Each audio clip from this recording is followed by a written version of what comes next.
드립니다. 우리 오늘 성경 말씀 함께 봉독하겠습니다. 오늘 말씀은 에스겔서 40장 1절에서 4절의 말씀입니다. 에스겔서 40장 1절에서 4절의 말씀입니다. 에스겔 40장 1절에서 4절의 말씀을 우리 함께 한 목소리로 우리 4절의 말씀 함께 봉독하겠습니다. 원래는 40절부터 42장까지 읽어야 합니다. 그런데 이게 굉장히 반복도 되기도 하고요, 긴 장들 이어가지고요, 제가 설명드리는 것으로 대신하고요, 그 앞에 그 성전의 환상을 알려주고 있는 우리 40장 1절부터 4절의 말씀을 우리 함께 읽도록 하겠습니다. 다 같이 읽겠습니다. 우리가 사로잡힌 지 25째에 성이 함락된 후 14째의 첫째 달 10째 날에 곧 그날의 여호와의 권능이 내게 임하여 나를 데리고 이스라엘 땅으로 가시되 하나님의 이상 중에 나를 데리고 이스라엘 땅에 이르러 나를 매우 높은 산 위에 내려놓으시는데 거기에서 나무로 향하여 성읍 형상 같은 것이 있더라. 나를 데리시고 거기에 이르시니 모양이 놋같이 빛난 사람 하나가 손에 삼줄과 측량하는 장대를 가지고 문에 서 있더니 그 사람이 내게 이르되 인자야, 내가 내게 보이는 그것을 눈으로 보고 귀로 들으며 내 마음으로 생각할지어다. 내가 이것을 내게 보이려고 이리로 데리고 왔나니 너는 본 것을 다 이스라엘 족속에게 전할지어다 하더라. 아멘. 할렐루야. 오늘 예배하신 여러분 가운데 주님의 큰 은혜가 있으시게 되기를 주님의 이름으로 축복합니다. 우리 앞뒤에 계신 분들, 옆에 계신 분들에게 반갑습니다 인사하시겠습니다. 반갑습니다. 또 한 주 만에 뵙게 됐고 또 옆에 앉아주신 분들 반갑습니다. 또 한 번 더 인사하실 때요, 주님의 마음으로 사랑합니다 인사하겠습니다. 사랑합니다. 우리 공동체 날마다 사랑이 넘치게 되기를 바랍니다. 사랑을 고백하며 사랑을 이뤄가는 우리 공동체가 되기를 바랍니다. 서울대 정치외교학과 교수인 김영민 교수님이 한겨레 신문에 쓴 칼럼인데, 이분을 제가 이 칼럼을 보면서 이분을 소개하니까 소개하는 것이 굉장히 재밌었습니다. 이분이 참 재밌는 분이었는데, 이분이요 칼럼계의 아이돌이다, 이런 별명이 있답니다. 특유의 유머가 있고 그것을 우아한 풍자를 가진 사람이다, 이렇게 그분을 부르게 되는데요. 이런 예들이 있습니다. 역사상 가장 뛰어난 건축 선수 중 한 사람이었던 마이크 타이슨이요, 이런 이야기를 했다는 거예요. 누구나 그럴싸한 계획 하나씩은 가지고 있다, 처맞기 전까지는. 그럴싸한 계획이 하나씩 다 있는데 맞기 전까지는 타이슨이 한 이야기랍니다. 대개 그럴싸한 기대를 가지고 한 해를 시작하지만 그 모든 것이 얼마나 무력하게 무너지는지를 깨닫게 되게 되고, 그래서 링에 오르게 될 때는요 맞는 것을 각오해야 된다고. 그래서 자기는요 새해 계획을 세우지 않는답니다. 처맞을 일을 알기 때문이다, 뭐 이런 이야기를 칼럼에 쓴 것입니다. 이분이 어제지요 토요일판 한겨레 신문에 칼럼을 썼는데요, 제목부터가 흥미로웠습니다. 안다는 것, 모른다는 것, 그리고 모른다는 것을 안다는 것. 이해하셨습니까? 안다는 것, 모른다는 것, 그리고 모른다는 것을 안다는 것에 있어서 이분이 글을 쓴 것이지요. 내용이 좀 긴데 좀 읽어드리면 이렇습니다. 제가 좀 내용을 요약했는데요, 인간은 잘못을 저지르는 존재랍니다. 그런데 그 잘못을 인지할 수 있을 때는 아직 희망이 있답니다. 그러나 뭘 잘못했는지조차 모르는 상태면 절망하기에 충분하답니다. 영화 무산일기에 보면 주인공 승철의 여자친구가 이렇게 말한답니다. 승철 씨, 자기가 뭘 잘못했는지 모르죠? 그게 바로 잘못이에요. 네, 우리 여성들이 쉽게 하는 이야기들 아닙니까? 마치 논어에서 잘못이 있는데도 고치지 않는 것, 그것이야말로 잘못이라고 부르는 일들이 있습니다. 조금 건너뛰어서요, 무지의 선언만으로는 부족하다, 이렇게 말합니다. 자신의 잘못을 인지하려면 아는 것을 안다고 하고 모르는 것을 모른다고 하려면 무능을 넘어 배우는 일 자체에 대해 배우려면 메타 시선이 필요하다. 이분이요 안다는 것, 모른다는 것, 모른다는 것을 안다는 것을 위해서 메타 시선이 필요하다, 이것을 글에 쓴 것입니다. 공자가 극기복례라고 했을 때 거기에는 극복의 대상이 된 삼위치 자아뿐 아니라 대상화된 자신을 바라보는 1인칭 자아가 동시에 있다. 메타 시선을 장착한 사람은 대개 함부로 말할 수 없는 영역에 대해서는 발언을 상고하는 사람, 자신이 알 수 없는 큰 영역에 있음을 인정하는 사람이다. 그러나 무지를 선언한다고 해서 그가 곧 메타 시선을 장착한 사람인 것은 아니다, 이러고 건너뛰어서요, 메타 시선에 관해서 이야기하는데, 메타 시선은 인생을 2배로 살게 한다. 여행을 하는 동시에 여행에 대해 생각하는 것, 이게 메타 시선입니다. 그것은 여행의 체험을 곱절로 만들어준답니다. 행복한 삶을 누리는 동시에 행복에 대해서 생각하는 것은 행복감을 곱절로 만들어준답니다. 그 뒤에는요 이런 얘기가 덧붙여 있는데, 그런데 그 메타시선을 유지하고 사는 것이 너무 피곤하대요. 그럴 때는 어떻게 해야 되냐면요, 인간이기를 포기하면 된답니다. 그래서요 무엇인가 그런 요구가 있을 때 어떻게 하면 되냐면요, 왈왈 개처럼 치지래요. 인간이기를 포기하고요, 으르렁거리거나 뭐 이러래요. 그런데 부작용이 있는데, 일주일에 1시간 이상 하면 인간이 안 될 수도 있으니 일주일에 1시간만 하라고 뭐 그런 글을 칼럼에 쓰게 되었습니다. 제가 이걸 읽고요 흥미로워서 혼자 막 설교를 준비하면서요 왈왈 이렇게 해보니까요 기분이 막 좋아지는 거예요. 한번 해보세요. 우리 옆에 있는 분들에게 왈왈. 네. 감사합니다. 우리 성가대 해주셨어요. 왈왈. 이 기분이 좋아진다니까요. 인간이기를 포기할 때 내가 죽을 때 메타시선을 유지할 수 있다. 의미 있는 얘기인 것 같아요. 내가 인간이기를 포기할 때 메타시선을 감사합니다. 메타시선을 유지할 수 있다. 그런 이야기를 하게 되었습니다. 자신의 잘못을 인지하려면, 아는 것을 안다고 하고 모르는 것을 모른다고 하려면 메타시선이 필요한 것이지요. 여러분은 신앙생활하면서 이런 메타시선이 있습니까? 신앙에 관해서, 또 신앙생활하는 나를 바라보는 그 영적인 메타시선이 있습니까? 그래서 신앙생활의 풍요를 2배로 살게 해주는 그 영적인 메타시선이 여러분 가운데 있습니까? 이분이 아주 흥미로운 이야기를 또 했는데, 이분의 칼럼에 보면요 결론이 늘 디저트로 끝나는 거예요. 이분의 개인적인 취향인데 이분이 디저트를 정말 좋아한대요. 그래서 이분이 디저트에 대한 이야기를 하는데, 이분은요 술자리보다 디저트가 좋다랍니다. 이분의 노하우가 있는데, 누군가 소주 먹으러 가자 할 때요 디저트가 낫지 않냐? 이렇게 막연하게 얘기하는 것보다는요 편의점에 가서 요플레를 먹자 하면요 대화가 정리된대요. 그래서 편의점에 가서 요플레를 먹는 것이지요. 그러면서 자신이 가지고 있는 디저트 철학을 이야기하는데, 디저트는요 음식의 꽃다발 같은 존재랍니다. 허기를 채우기 위한 것이 아니라 소소한 사치와 허영이 디저트라는 것이죠. 그래서 우리 사회에 그러면 디저트가 있습니까? 인터뷰어가 그렇게 물었습니다. 그렇게 질문했더니 이렇게 답을 했습니다. 당장 써먹기 위한 것이 아닌 배움이나 독서가 그렇다라고 이야기했습니다. 그러면서 디저트가 입맛의 사치라면 이런 배움은 정신의 사치다, 이렇게 말했습니다. 우리 사회가 이런 정신의 사치가 있어야 풍요로운 사회, 그런 입맛의 사치, 디저트를 누리는 그런 풍요로운 사회가 될 것 같다, 그런 이야기를 하게 되었습니다. 이 글을 읽는데 제 머리에 띵 하며 떠오르는 생각이 있었습니다. 그러면 우리 신앙을 풍요롭게 하는 영적인 사치는 있을까? 그런 디저트 같은 영적인 사치가 우리에게 있을까 고민해 보게 된 것입니다. 그런데 오늘 말씀을 가만히 보니까, 오늘 말씀에 나오는 40장부터 42장에 나오는 에스겔의 환상이요 영적인 메타시선이고 영적인 사치인 것만 같았습니다. 그것으로 말미암아 신앙생활의 유익을 누리고 풍요를 누리게 되는 일들을 보게 되는 것이요. 무슨 소리인지 말씀을 풀어가면서 함께 보게 되기를 원합니다. 본문을 조금 이해하려면 맥락 가운데서 알아야 하는데, 이스라엘 역사를 간단하게 이해해야 합니다. 이스라엘이요 북이스라엘과 남유다로 갈리게 되었습니다. 우리나라처럼요 북과 남으로 갈리게 된 것이지요. 북이스라엘은요 아수르에 의해서 멸망당하고, 남유다는 바벨론에 의해서 멸망당합니다. 그리고 그 남유다의 많은 사람들이요 바벨론의 포로로 끌려갔을 때입니다. 에스겔은요 그 바벨론 포로로 끌려갔을 때에 활동했던 선지자입니다. 특별히 제사장 출신의 선지자였어요. 원래 끌려가지 않았다면 남유다에서, 예루살렘에서 제사장의 역할을 감당했겠지요. 그런데 바벨론 포로로 끌려가서 제사장 출신의 선지자로 사역했던 것이, 바벨론에서 사역했던 것이 에스겔입니다. 1절에 의하면 언제 이것이 일어나게 됐는지 알 수 있는데, 사로잡힌 지 25년 후에 본 환상이 오늘 새로운 성전의 환상입니다. 포로된 때가 BC 598년이었는데 25년이 지난 겁니다. 그러면 빠르게 계산하면 BC 573년이 되는 것이지요. 지금 그때 일어난 일입니다. 그때 환상을 봤는데 그 환상 속에 뭐가 나타나냐면 새로운 성전을 보게 된 것입니다. 그래서 40장부터 42장에 보면요 새로운 성전의 그 모양들을 설명해 주는 이야기가 나옵니다.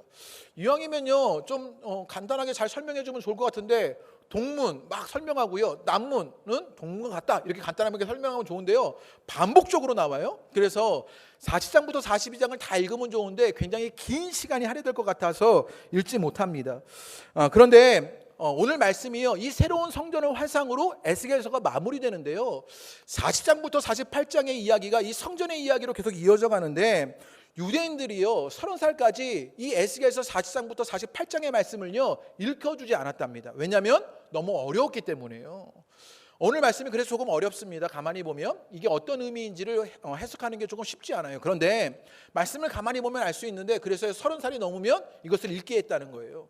그런데 제가 쭉 훑다 보니까 여기 계신 분들은 이해하고도 남음이 있는 그런 연세들이 되셨습니다. 그러니까 오늘 말씀을 충분히 이해하실 수 있을 것입니다. 40장부터 42장을 읽어보면, 그리고 5절부터 이제 성전의 모양을 설명해 줍니다. 원래는 다 읽어야 하지만 그 시간이 너무 많이 길게 걸리니까, 그리고 글로 설명된 것을 이제 21세기가 되어서 입체적으로 그림으로 그것을 풀어놓았습니다. PPT를 보시면 이것을 쉽게 알 수 있는데요. 에스겔의 환상 속에 있는 성전이요 바로 이 그림의 모양과 같습니다. 그림을 보시면서 제가 간단하게 설명을 드리지요. 먼저 담이 있어요. 그 주변을 둘러싸고 있는 담이 있지요. 그리고 동서남북 정사각형으로 생겼어요. 성전의 환상을 보았는데 이 성전이요 정사각형으로 되었지요.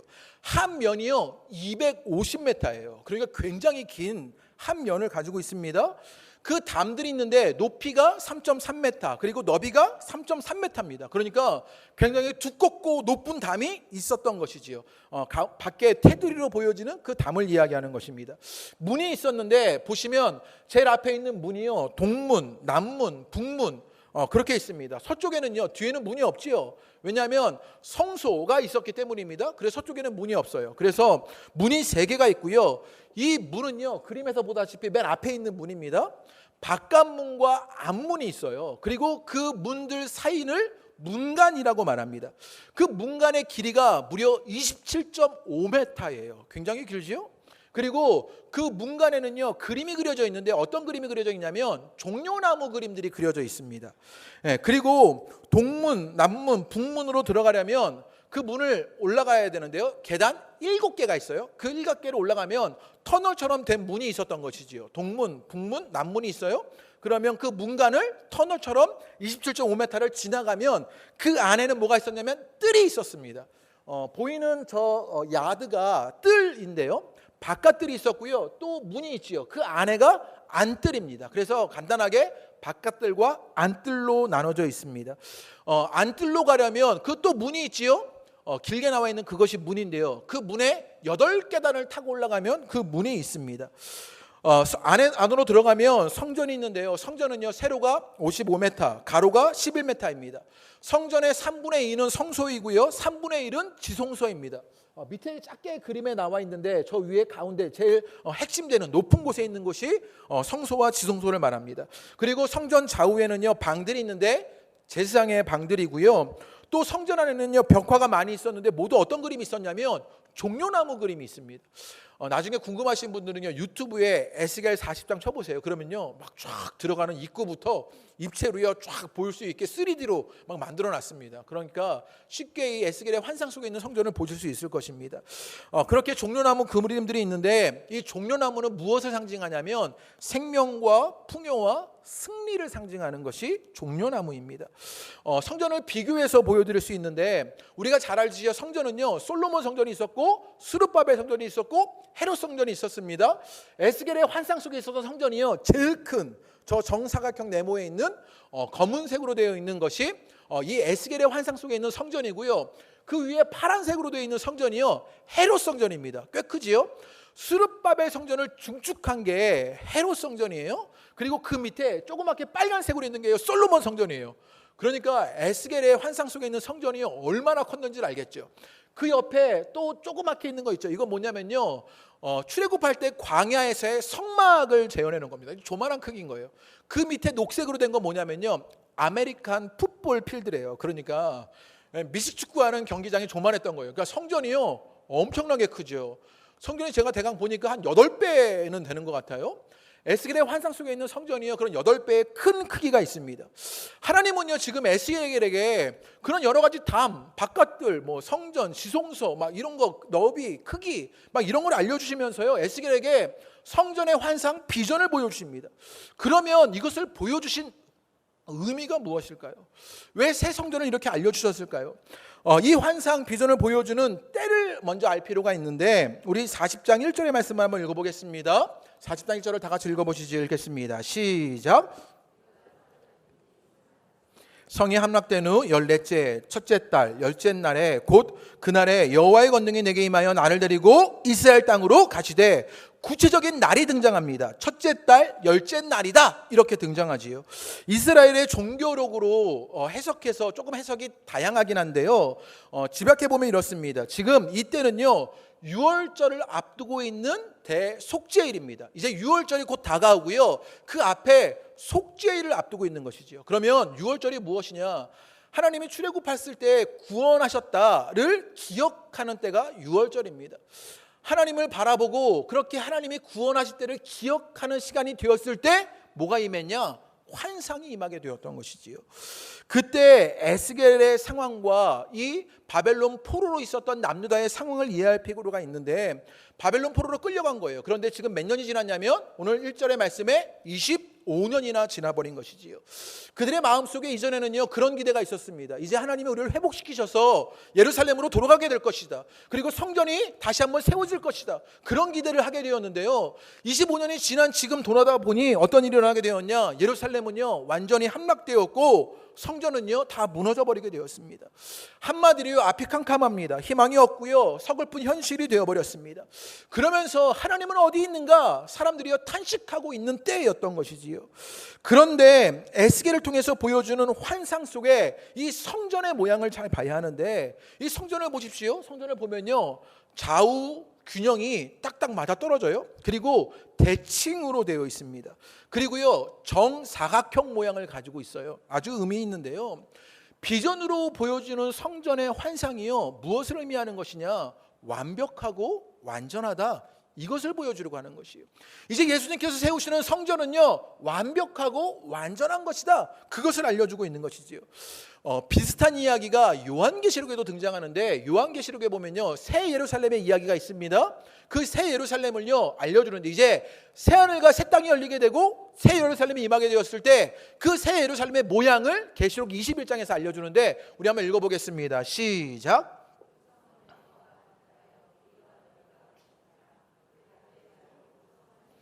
(12,000) 스타디온이요 길이와 너비와 높이가 같더라. 그 성경을 측량함에 144 큐빗이니 사람의 측량 곧 천사의 측량이라. 새 예루살렘이 임할 것이라고 이제 요한에게 계시로 임하게 되었는데, 그것을 지금 요한이 설명해 주고 있는 거예요. 그런데 재밌습니다. 그 성이 어떻게 하냐면 네모가 반듯합니다. 길이와 너비가 같아요. 그래서요 정육면체의 모양을 갖고 있는 거예요. 그러니까 정사각형, 정육면체, 지금 이해를 하고 계시는 거죠? 정사각형은 평면을 이야기하는 거고요, 정육면체는 주사위처럼 입체를 이야기하는 거예요. 새 예루살렘은요 그런 입체의 모양을 가지고 있는 거예요. 그런데 한 면이 그 성을 측량하니까요 12,000 스타디온이다, 이런 얘기를 해요. 이게요 어떤 길이냐면요 24,000km예요. 새 예루살렘이요 한 24,000km가 됐던 거죠. 그런데 12,000 스타디온이라는 말이 중요한데요, 12,000이에요 12 곱하기 뭐란 거예요? 1000을 한 거예요. 12는 성경에서 완전한 수입니다.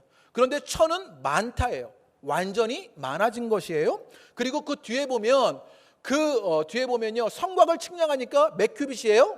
144. 네, 144 하면은요 뭐예요? 12 곱하기 12. 훌륭하십니다. 12 곱하기 12 완전수 곱하기 완전수라고 말해서요 완벽한 걸 말해요. 그 성전이요 진짜 새 예루살렘이 네모 반듯하다, 정면에서 이런 걸 말하고 싶은 게 아니에요. 주님이 이제 이 땅에 오심으로 새 예루살렘이 되었는데 그것은 완전하고 완벽한 곳이다 라는 것을 말해주고 싶은 것입니다. 그런데 에스겔의 환상 속에 있는 이 새 예루살렘도 마찬가지였습니다. 에스겔의 환상 속의 성전도 마찬가지였지요.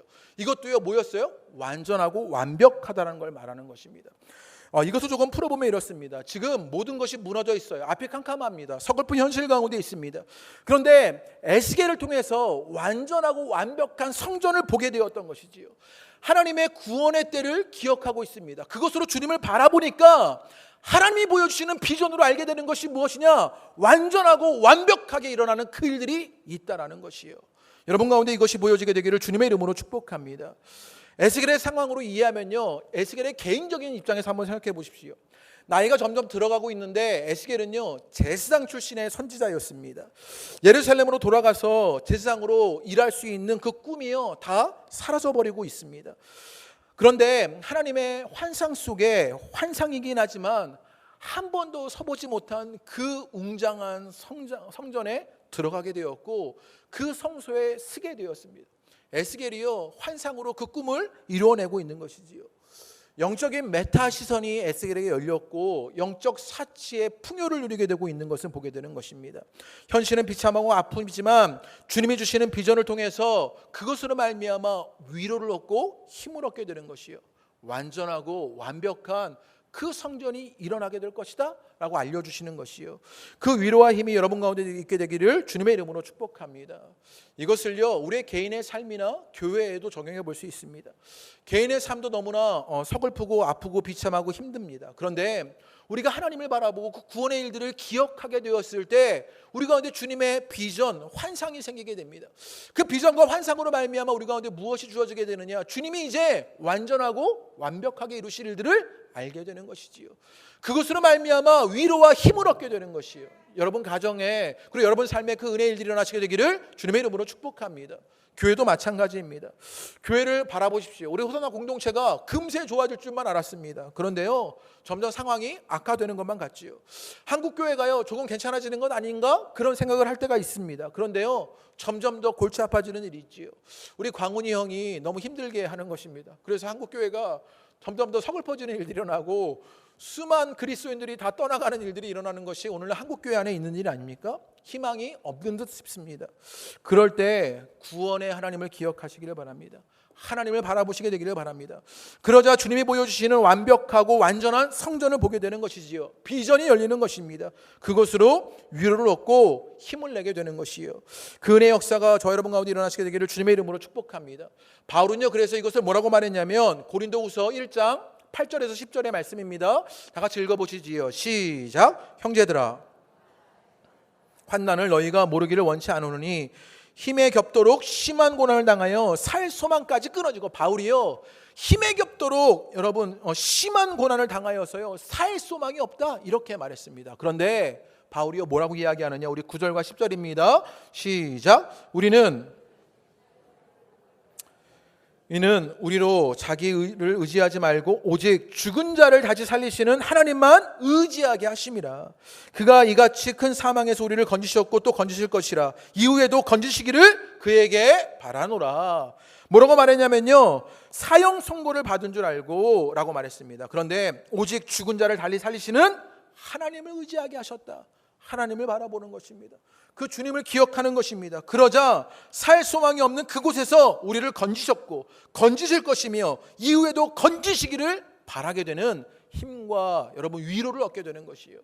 여러분 가운데도 그 은혜의 역사가 일어나시게 되기를 주님의 이름으로 축복합니다. 하나님이 하신 일을 기억할 때, 그 주님의 구원을 바라보며 주님을 찾을 때 완전한 성전, 완벽한 성전을 꿈꾸게 하십니다. 비전이 열리는 것입니다. 그것으로 위로를 누리고 힘을 얻게 되는 것이에요. 주님의 역사가 그렇게 여러분에게도 임하시게 되기를 주님의 이름으로 축복합니다. 또 비전으로 보여주시는 새 성전의 의미가 무엇이냐, 여러분 성전이 왜 중요합니까? 특별히 이스라엘에게 성전이 왜 중요합니까? 이스라엘이 될 수 있었던 것은요 하나님이 임재하셨기 때문입니다. 하나님이 없는 이스라엘은요 아무 의미가 없는 백성입니다. 성전도 마찬가지인데요, 성전은요 제사를 지내는 곳이 아니라 하나님이 임재하는 곳이었습니다. 성전의 의미는 무엇이 있었냐? 하나님이 임재하시는 곳으로 있었던 것이지요. 그런데 오늘 에스겔서 앞에 어떤 일이 있었냐면요, 우리 10장 18절의 말씀입니다. 한번 읽어보겠습니다. 하나님의 임재가 그들의 존재가치였는데 어떤 일이 일어나게 되었냐? 10장 18절의 말씀을 읽겠습니다. 시작. 여호와의 영광이 성전 문지방을 떠나서, 이렇게 말합니다. 여호와의 영광이 성전 문지방을 떠나봅니다. 성전에 하나님의 임재가 사라져버린 것이지요. 주님은 더 이상 성전에 머물러 계시지 않습니다. 11장 22절과 23절의 말씀에서도 여호와의 영광은 성읍 가운데부터 올라가라고 말하면서 하나님이 떠나버린 이야기를 합니다. 남유다의 죄악으로 말미암아 하나님의 임재가 떠나버리고 말았습니다. 그리고 이제는 이스라엘은 이스라엘일 수가 없었지요. 성전은 성전되지 못했던 것입니다. 이게 이스라엘에게 성전에는요 최악의 상태입니다. 그들의 존재 가치가 완전히 사라져버린 것이지요. 모든 의미가 사라져버린 최악의 상태가 되어진 것입니다. 그런데 새 성전의 환상이 임하게 됩니다. 그리고 이어오는 말씀이 43장 4절과 5절 말씀에 등장하는데 다 같이 한번 읽어보겠습니다. 다 같이 읽겠습니다. 시작. 영이 나를 들어 데리고 안뜰에 들어가시기로 내가 보니 여호와의 영광이 성전에 가득하더라. 어떤 일이 일어나게 되었냐? 이제 성전의 환상을 주님께서 보여주시면서요, 이제 여호와의 임재가 어떻게 하게 되었냐? 영광이 성전으로 들어가게 됩니다. 그리고요 25절의 말씀에 여호와의 영광이 성전에 가득하게 되는 것을 보게 되는 것이에요. 하나님이 다시 임재한 것입니다. 하나님의 임재가 떠나버렸던 최악의 상태에서 비전이 있습니다. 새로운 환상을 보여주시지요. 그 비전을 통해서 어떤 일이 일어나게 되느냐? 최고의 상태로 그 최악의 상태가 대응되는 것을 보게 되는 것이요. 우리 호산나 공동체에 여러분 삶의 은혜 역사가 있게 되시기를 주님의 이름으로 축복합니다. 비전을 바라보니 그 비전 속에서 최악의 상태가 최고의 상태로 대응되는 것을 보게 되는 것이요. 비전이 우리 가운데 일어나는 일들인 것이지요.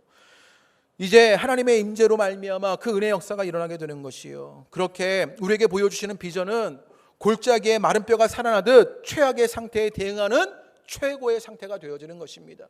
그 비전을 누리고 쫓는 여러분 되시기를 주님의 이름으로 축복합니다. 마지막으로 성전의 환상이 보여주는 가장 큰 의미가 무엇인지를 봐야 하는데, 그러면 앞에서 이 일들을 정리해서요 힘과 위로를 얻습니다. 그리고요 최악의 상태가 최고의 상태로 대응되는 일들이 일어납니다. 그러면 성전이 의미하는 것이 무엇이기에 그런 일들이 일어나는지를 봐야 하는데, 4절을 한번 읽어보겠습니다. 오늘 40장 4절의 말씀 한번 읽어보시지요. 의문점이 하나가 생기기 시작합니다. 4절을 다 같이 읽겠습니다. 시작. 인자야, 내가 내게 보이는 그것을 눈으로 보고 귀로 들으며 내 마음으로 생각할지어다. 내가 이것을 내게 보이려고 이리로 데리고 왔나니 너는 본 것을 다 이스라엘 족속에게 전할지어다 하더라. 제가 설교를 준비하고 묵상하는데요, 이게 무슨 소리야? 막 이런 생각이 드는 거예요. 뭔가 중요는 한 것 같아요. 4절이 그렇지 않습니까? 뭔가 동사가 반복되면서 중요한 이야기를 하고 있는데 의미를 모르겠는 거예요. 보세요. 내게 보이는 그것을 눈으로 보고 귀로 들으며 내 마음으로 생각할지어다. 그리고 제일 끝자락에요, 전할지어다. 눈으로 본 것인데 그것을 보고, 이게 이해가 돼요. 본 것이니까 다시 보죠. 그런데 뭐 하래요? 귀로 들으랍니다.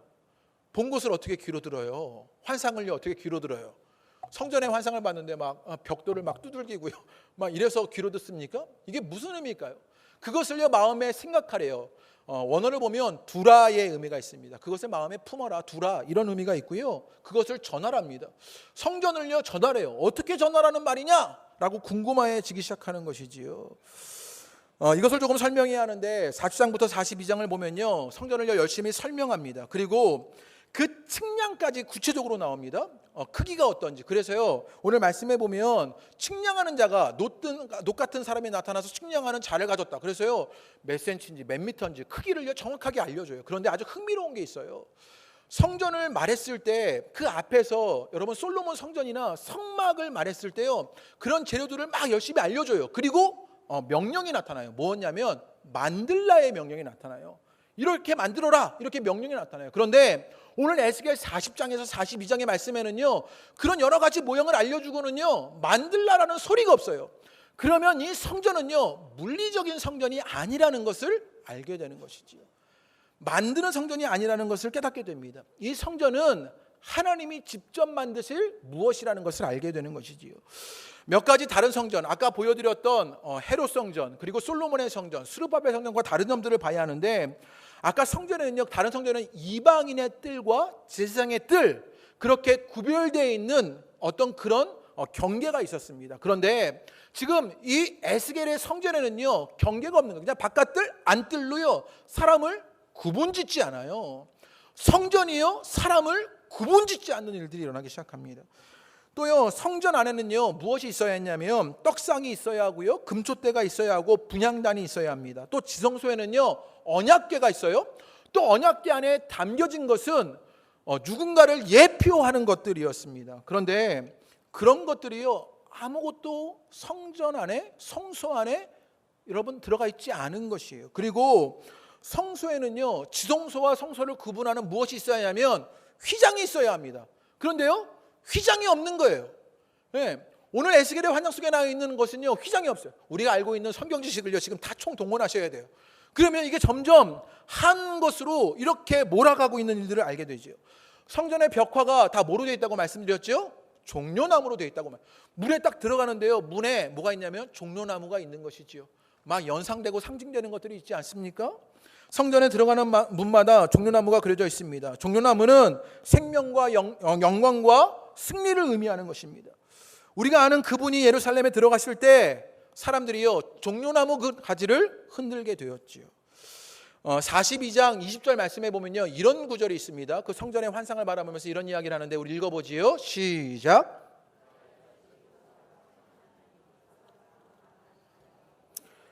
너비가 500척이라. 그 담은 거룩한 것과 속된 것을 구별하는 것이라. 그 담이요, 거룩한 것과 속된 것을 구별한답니다. 여러분, 사람이요, 거룩해질 수 있는 것, 구별될 수 있는 일은 누구로 일어나게 되는 일입니까? 6절에 보면요, 에스겔이요, 동쪽을 향한 문으로 들어가게 됩니다. 그 문에는요, 바깥문과 앞문이 있고 그 사이에는 종려나무 가지가 있다라고 말씀드렸지요. 성전 안으로 들어가기 위해서는요, 반드시 그 동쪽의 문을 통과해야만 했습니다. 에스겔의 환상 속에요, 동쪽 문으로 들어가서 동쪽 문으로 나오게 되는 일이 있지요. 그런데 이 문은 무엇을 말하느냐? 요한복음 10장 9절의 말씀해 보면요, 예수님은요, 뭐라고 말씀해요? 예수님은 내가 문이다, 이렇게 말씀하십니다. 4절 끝에요, 에스겔의 환상을 바라보면서 그 환상 속에요, 하나님이 명령하십니다. 뭐라고 말하냐면 전할지어다, 이렇게 말씀하셔요. 무엇을 전하느냐? 예수님이요, 이 땅에 오시고 십자가 지시고 부활하고 승천하셨습니다. 그리고 마태복음 28장 19절에서 20절의 말씀으로 사명을 주십니다. 오늘 참 이 성령의 역사하시는 날인지 우리 하이델베르크 요리문답에 오늘 이 말씀이 들어가 있었죠. 우리 다 같이 한번 읽어보겠습니다. 시작. 아버지, 아들과 성령의 이름으로 세례를 베풀고 내가 너희에게 분부한 모든 것을 가르쳐 지키게 하라. 볼지어다 내가 세상 끝날까지 너희와 항상 함께 있으리라 하시니라. 예수님이 승천하시면서 제들에게 무엇을 사명을 주셨는데 무엇이냐면 가르쳐 지키게 해라. 에스겔에게 주셨던 사명, 전할지어다의 사명과 동일한 것을 보게 되는 것이지요. 그러면 이제 우리가 결론을 맺을 수 있게 됩니다. 에스겔에게 성전을 보여주신 것, 그 성전은 누구였습니까? 예수님을 말하고 있는 것이지요. 그러면 오늘 말씀을요, 이렇게 결론 짓게 되는 것이죠. 예수 그리스도로 말미암아 우리에게 어떤 일이 일어나느냐? 우리가 바라보는 그 비전은 예수 그리스도입니다. 그 예수 그리스도로 말미암아 이제 우리가 힘과 위를 얻게 되고요, 최악의 상태가 최고의 상태로 대응되는 일들을 보게 되는 것이에요. 예수 그리스도로 말미암아 그 은혜의 역사가 여러분 가운데 있게 되시기를 주님의 이름으로 축복합니다. 그래서 요한복음에 보면요, 예수님의 성전 청결 사건이 일어납니다. 그런데 박대영 목사님이 이것을요, 청결 사건이라고 말하지 않고 척결 사건이라고 말합니다. 성전을요, 무너뜨려 버렸다라는 것이지요. 2장 19절의 말씀, 요한복음 2장 19절의 말씀 한번 읽어보지요. 시작. 예수께서 대답하여 이르시되 너희가 이 성전을 헐라 내가 사흘 동안 일으키리라. 성전의 의미가 얼마나 큰 의미입니까? 그런데요, 이 성전을요, 무너뜨리겠다, 헐겠다고 말씀하셔요. 그런데 이 헐라와 일으키겠다라는 말을요, 원어적으로 분석하면 더 깊이 알 수 있게 되는데, 여러분, 이 헐라라는 말은요, 풀어주다, 건물을 허물다의 뜻도 있지만 사람을 죽이다의 뜻도 있습니다. 그러니까요, 성전이요, 사흘 동안 헐게 되는 것이지요.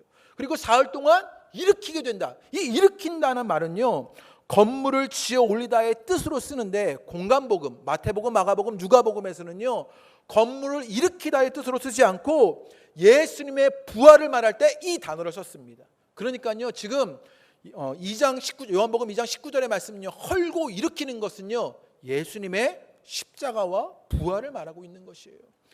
예수님이요, 성전이 되어주셔서 그것을요, 허물고 부활시키는 그 일을 말하고 있는 것이죠. 그래서 2장 21절의 말씀에 뭐라고 이야기하셨냐? 다 같이 읽어보겠습니다. 시작. 예수는 성전된 자기 육체를 가리켜 말씀하신 것이다 라고 말합니다. 예수님은요, 그 성전을 통하여서요, 성전 척결 사건을 통하여서요, 이제는 새로운 백성의 창조를 일으켜 주신 것이지요. 예수님의 십자가와 부활로 말미암아 새로운 성전이 생겨나게 되었습니다. 그것은 무엇이냐?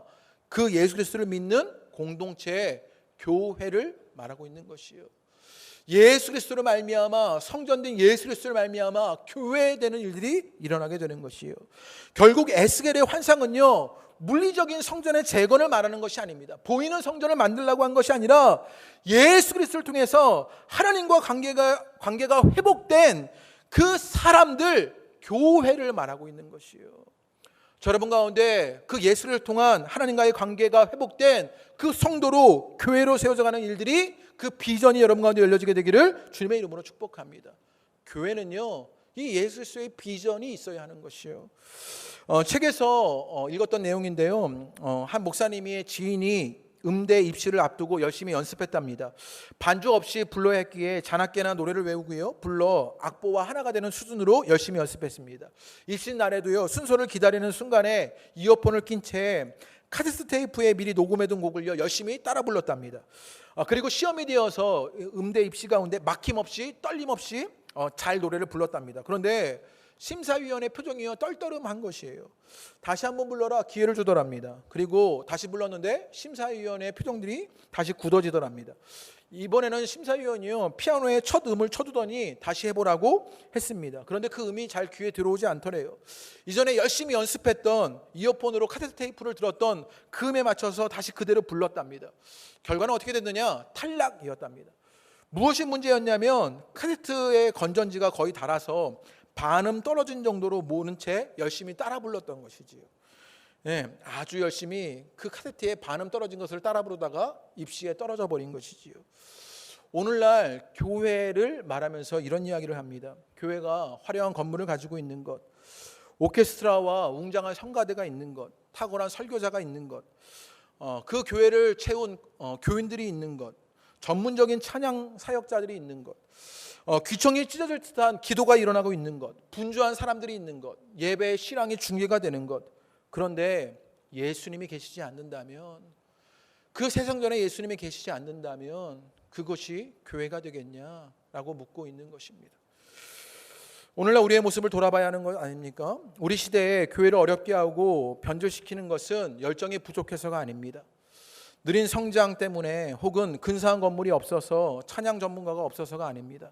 학위가 있는 사역자가 없어서가 아닙니다. 사람만 있는 종교 집단이 되어지고 찬양은 없고 노래만 가득한 집회가 있고 기도는 없고 옹알거리는 소리만 있는 예배가 되어진 것은 무엇 때문입니까? 성전이신 예수 그리스도가 교회 안에 계시지 않는 것은 아닙니까? 에스겔의 성전의 환상을 통해서 그 비전의 예수 그리스도를 만나는 은혜가 있게 되시기를 주님의 이름으로 축복합니다. 그분으로 우리가 교회가 되는 것입니다. 그분으로 우리가 위로와 힘을 얻게 되는 것입니다. 그 새 성전의 예수 그리스도를 말미암아 최악의 상태가 최고의 상태가 되는 것입니다. 예수님이 우리의 그 첫 음이 되어야 하는 것이요, 주님은 우리에게 그 영적인 메타 비전으로 예수 그리스도의 비전을 보여주고 계시는 것입니다. 영적인 사치로 그 예수 그리스도의 비전을 보여주고 계시는 것이요, 그 주님의 예수 그리스도가 보여주시는 비전으로 말미암아 이제 하나님의 인재를 누려 위로와 힘을 얻게 되시는 여러분 되시기를 주님의 이름으로 축복합니다. 그리고 그 예수 그리스도로 말미암아 최악의 상태가 최고의 상태로 대응되는 그 놀라운 축복을 만나게 되시기를 주님의 이름으로 축복합니다. 그 예수 그리스도가 우리의 비전이 되는 것입니다. 그분을 바라고 기대하는 역사가 우리 공동체 가운데 있게 되기를 주님의 이름으로 축복합니다. 우리 함께 찬양하시지요. 찬양하시면서 준비한 예물 드립니다. 예수 우리들의 밝은 빛 찬양하시면서 준비한 예물을 주님 앞에 드리도록 하겠습니다.